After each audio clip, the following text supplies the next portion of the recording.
Now, I'm taking credit for this San Francisco thing. I know it wasn't just me, but I pounded them on radio and television about trying to take the names of George Washington, Abraham Lincoln, Thomas Jefferson off the schools out there, and they folded. They folded yesterday, and we're happy. And I'll get into this in micro detail. So the first thing that happened was that the San Francisco School Board was under intense pressure, not only in the city by the bay, but all over the country, because most people understand there are no perfect people, even icons, even historical figures, even presidents. I mean, I'm a historian. You guys know that.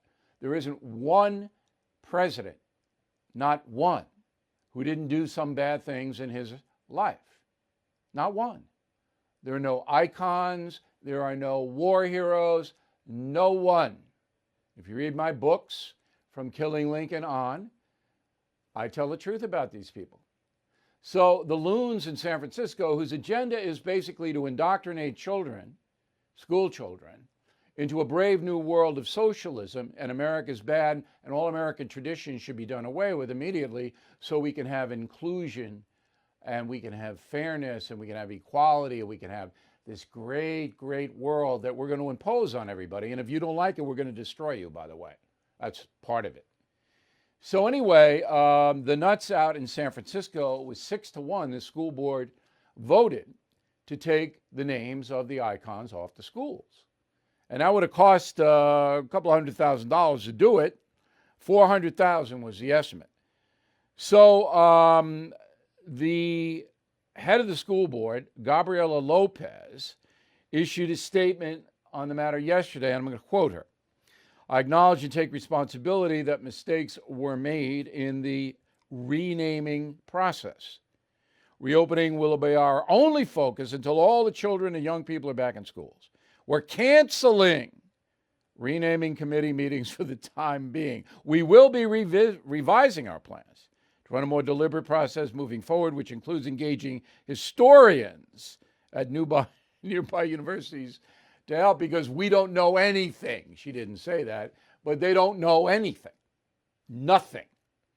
So I made this, I've mentioned it a couple of times, and I want to clarify tonight. Martin Luther King Jr., in my opinion, was a great hero. And I write about him extensively in Killing Kennedy. Okay? However, he did some things that are not good. And they're documented. They're on tape. Now, those tapes have not been put out. They're still classified as national security. And they won't be put out to 2027. And I don't think they'll be put out then. And I don't want them to come out. I don't want them to come out. Because I think that Dr. King did so much good, he shouldn't be besmirched even by his own activities. But you could not name anything after him if you went by the standards of San Francisco or anyone else. You wouldn't have any names of any historical people. Do you not understand all this? All right. We won. That's a big one. This is a big one. Big victory for traditional, fair-minded America.